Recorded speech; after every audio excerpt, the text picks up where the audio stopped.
over the last few years, in fact this is a projection, but there's been a huge learning curve and cost reduction curve. Offshore wind, onshore wind, solar power, you name it, there's been a big reduction over the last 20 years in terms of cost of these technologies. And there's no reason to think that electrolysis in the long term wouldn't go the same way. There are some challenges on that as well, I'll come on to that in just a few minutes. This next slide is simply to represent some of the logistical challenges that exist with green hydrogen production.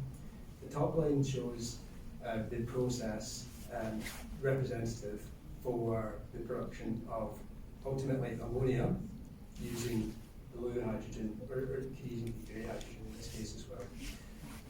The bottom line shows this equivalent process but for a green hydrogen production process.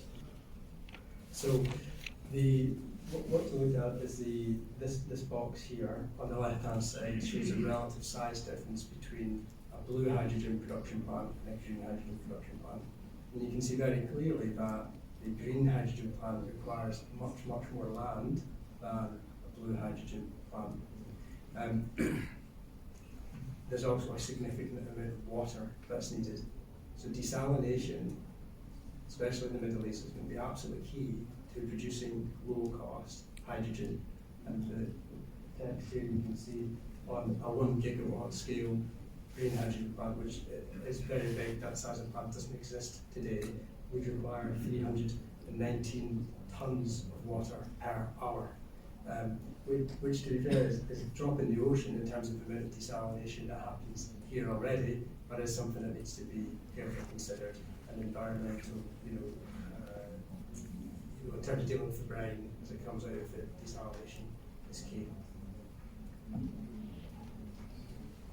Fourth challenge I want to focus on is supply chain constraints.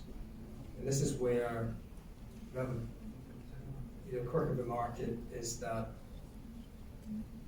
we all want to come down that learning curve that I mentioned before, but the journey that we've already been on with renewables. We have the paradox that right now, well, I don't know if it's a paradox, but how do we come down that cost curve when right now, as it stands, the demand for electrolysis is expected to hugely outstrip the supply. So that normally those market conditions create an increase in the price, not a reduction. But the market is young, as I say, scaling up, lessons learned, economies of scale are anticipated to come in time. But right now, our clients are faced with this challenge about supply chain. Effectively, many operators and owners are competing for the same production slots from the same electrolyser suppliers around the world. And what I want to show here is just one approach to this, to solving this problem. It doesn't necessarily solve it, but it helps to mitigate the risk of it. The top line shows the typical process that a project takes, where you complete your pre-feed, your feed, and then you come to the final investment decision. And at that point in time, at the final investment decision, the costs of the project are pretty well understood, the risks are well understood, the decision is made, and the project goes into execution. If you do that in the current green hydrogen market, by the time you get to final investment decision, there's going to be an extremely long lead time for the electrolyser plant. That's anticipation. So you can go down this route, but you could be waiting a very long time after the final investment decision before your project actually comes to realization. So, within this is another model that is used elsewhere in the industry. We use it all the time within renewables. It happens in the oil and gas industry too, which is to have a split final investment decision process. So at an earlier stage, perhaps after you complete a pre-feed and then an early feed stage, once we have a better idea of or a good understanding of project costs, but not perfect, go to a final investment decision, and you at least book the production slot in the factory for the electrolyser manufacturer. I'm not an electrolyser manufacturer, Wood isn't, so I'm not trying to promote early sales. I'm just saying this is what we're seeing our clients looking to do, is to try and book the production slot, even though if you do not know the exact details of the project yet, the exact specification of the plant, book that production slot, and then they go into the feed stage and they nail down the details, and and then they make the final order with the supplier. And the last challenge I'd like to focus on is the readiness for the long distance vectors. So just thinking back to that diagram that we had at the start, where you have the supply centres and the demand centres and the long distances between them. Practically speaking, the way to move the hydrogen from one location to another is going to be a vessel over that distance. And shorter distances, pipes would be more relevant, but right now for this distance we're talking about vessels. Now there are a number of different carriers for hydrogen. The three of the main ones that come up time and time again in our studies and our discussions are liquid hydrogen, liquid organic hydrogen carrier, also known as LOHC, and ammonia. So within each one of these vectors, there is there's good points and there's bad points. This slide is just trying to quickly capture some of the key points. So I'll run through very fast. Liquid hydrogen could potentially be a fantastic vector. We're not actually having to change it from one type of product to another type of product. So especially if you have hydrogen at the end of the chain, the hydrogen is being used for something as hydrogen rather than say ammonia. And in an ideal world, you would keep it as hydrogen.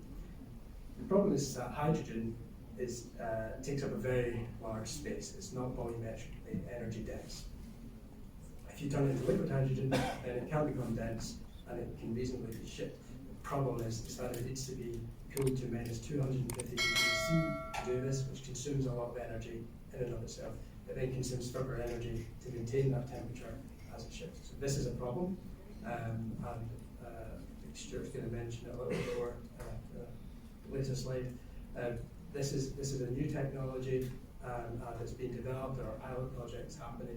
I think it remains to be seen how successful this is as a vector. Liquid organic hydrogen carriers is an existing technology. It happens already. The problem with it is that it takes up a lot of space on a vessel. You need very large vessels to move hydrogen this way. And ammonia is also existing. There is already an international trade in ammonia. The diagram on the bottom right shows the trade routes that already happen for ammonia. It's used in fertilizer, obviously. It's very established and could represent a very good option for moving hydrogen around. The problem is that the bulk of the ammonia market right now is moved around for fertilizer. So once it gets to the other side where it's going to, it's used as ammonia. If you want to convert it back to hydrogen, you need to crack it. And the technology for hydrogen cracking at scale doesn't exist yet. In the next few years, this may become a reality, but it doesn't exist right now. And that can be a problem when you're looking to invest in a project right now. This is the results from a study that we conducted looking at moving blue hydrogen from Qatar through to the UK. Stuart's going to touch on this later, so I'm not going to go into it, but it shows the comparative price between the different energy forms.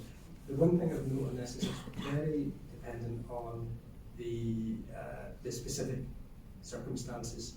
And we are doing a lot of these studies when you're looking at moving hydrogen, whether it's green hydrogen or blue hydrogen, around the globe, and we're not finding consistent results each time we do it, because it's dependent on how it's been produced, where it's been produced, where it's been used, how it's been used. Going forward, in terms of reducing the risk, we believe in keeping the process simple. As Stuart opened with, we split it into making it, moving it, and using it. Keep things simple, tackle the challenges within these. That's how that's our kind of key message. But it is more complicated. This diagram shows it is more complicated. We're working with clients across the entire chain. We're working very hard with those clients. Our clients are working very hard to bring down the costs, make projects investable, bankable, make them actually happen. What we really do is we help the clients to choose the right projects, to design the right project, and then to deliver that right project.